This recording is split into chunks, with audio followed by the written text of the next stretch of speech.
আজি গাইজ বাহু মাছৰ ৰেজালা বনাইছোঁ। একদম টেষ্টি লাগে খাবলৈ, বহুত মজা হয় এইটো ৰেজালাটো।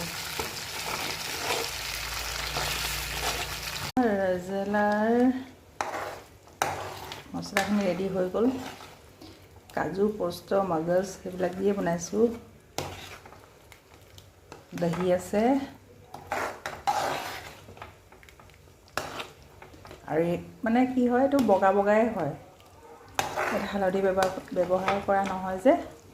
মাছ দিয়া হৈ গ'ল, এয়া এতিয়া উতলি আছে পক পককৈ।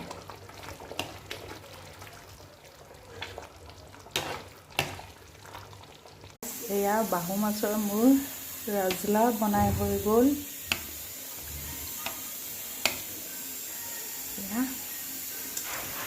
আৰু এয়া মই গৰম গৰম জিৰা ৰাইচৰ লগত পৰিৱেশন কৰিম। এয়া মোৰ জিৰা ৰাইচো হৈ গ'ল গাইজ। এইফালে ৰেজালা, আজি জিৰা ৰাইচৰ লগত ৰেজালা।